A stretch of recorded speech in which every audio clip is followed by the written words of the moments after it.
உரிமையை கொடுத்தது அவ்வளோ திமிரு. பஞ்சம் தானே பொழைக்க வந்திருக்கீங்க. பஞ்சம் பொழைச்சோமா, வேலையை பார்த்தோமா, சம்பாரிச்சோமா, இடத்த வாங்கணுமா, வீடை கட்டணுமான்னு போகணும்.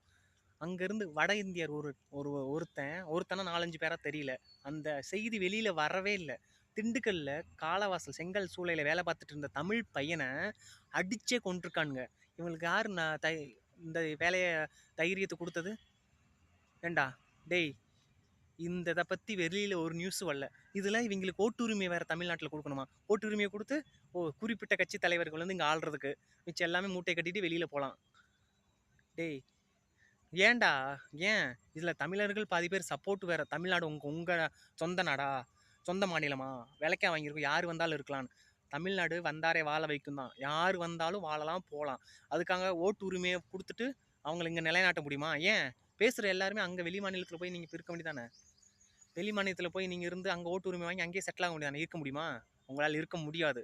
ஏன்னா அங்கே இருக்க விட மாட்டாங்க. தமிழர்கள் மட்டும் இழிச்சவாங்க. தமிழர்கள் எதனால் இழிச்சவாங்க தெரியுமா? விட்டு கொடுத்து போகிறோம்ல அப்படின்னு போகிறோம். அதனால தான் துரத்தி அடித்தா அடங்கிடுவாங்களா? இப்போ ஓட்டுரிமை கேட்குறீங்களே, என்ன அசிங்கமாகவே தெரியாதா? ஓட்டுரிமை எதுக்கு ஓட்டுரிமை கேட்குறீங்க நீங்கள்? நம்ம தமிழர்களாக சரி, இந்தியாவில் வெளிநாட்டில் போய் வேலை பார்த்துட்டு இருக்காங்க. அங்கேயே 40 வருஷம் 50 வருஷம் வேலை பார்த்துட்டாங்க, செட்டில் ஆகுறாங்க. அங்கே ஓட்டுரிமை அங்கேயே வச்சுருக்காங்க. இங்கே வந்து தான் ஓட்டு போட்டுட்டு தான் போகிறாங்க. அந்த மாதிரி அதான் இருக்க இடம் கொடுத்தா படுக்க பாய் காப்பீங்களாம். அது கரெக்டாக தான் இருக்குது. அந்த திண்டுக்கல் அடித்து கொன்ன பையன் அந்த நியூஸ் வெளியிலே வரல. அவங்க குடும்பம் கதறுது. இதை பற்றி நீங்கள் ஒன்று பேசுங்களா? அசிங்கமா இல்லை? இதான் என்ன அரசு?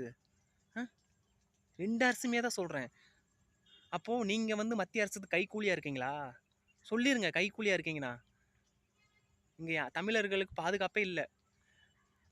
ஒரு சின்ன குழந்தைய வட இந்தியாக்காரன் வந்து பாலியல் வன்கொடுமை பண்ணி கொள்கிறான். அசிங்கமா இல்லை? அதிகாரி பொறுப்பில் இருக்கணும், வெக்கப்படணுங்க. வெக்கப்பட்டு நம்ம நாட்டை, நம்ம ஸ்டேட்டை எப்படி காப்பாற்றணும்னு பாடுபடணும். அதெல்லாம் இல்லை, போய் படுத்துக்கிறது மூட்டிடு. ஓட்டுரிமையெல்லாம் கொடுத்தோம்னா அவ்வளோதான். நம்ம எங்கே போகிறது? போய் தொங்க வேண்டிதான் நாண்டுக்கு.